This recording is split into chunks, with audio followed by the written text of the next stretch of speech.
Mga tinunaan nga mga preschooler gibansay sa Talisay City Fire sa firefighting samtang training diya sa mga purok tutukan usab sa Talisay City Fire Station.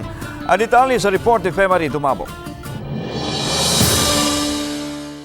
Gitudluan ang mga preschooler sa dakbayan sa Talisay sa saktong paggunit sa fire hose ug sa angayang buhaton kun adunay sunog. Gisugdan na usab sa mga kawani sa Talisay City Fire Station ang training sa firefighting ug fire responding sa mga purok.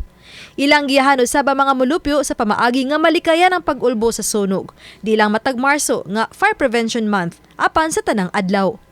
Pinaagi sa motorkada, gibuksan sa kabumbiruhan sa dakbayan ang Fire Prevention Month ganihang buntag nga gitambungan sa mga kawani sa kagamhanan o ubang ahensya sa gobyerno. So ang atong Fire Olympics duha siya ka adlaw.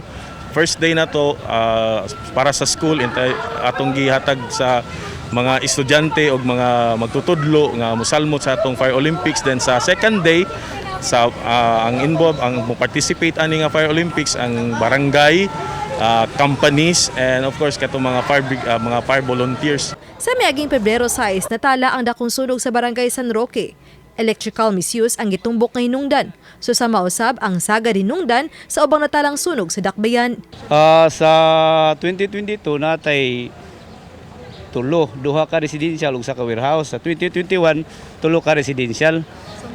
Sa karon nga kuan nga to activity karon sa March among pagnumutan nga dili ta wala di ba kuan nga sa naisunog nga kuan ba may tabo. Samtang paspas nga gitubag ang alarma sa mga sakop sa Cebu City Fire Station dihang miulbo ang usa ka SUV nga nagsubay sa Cebu South Road Properties pasado 9:00 ganihang buntag. Matod sa Cebu City Fire Investigator nga gikan sa lungsod sa Cordova ang sakyanan nga gimaneho ni Ford Guardo og misubay sa Sislex dayon sa SRP. Maayo na lang nga sa may coastal road dami silaob ang sakyanan ug luwas rang nakagawas si Guardo.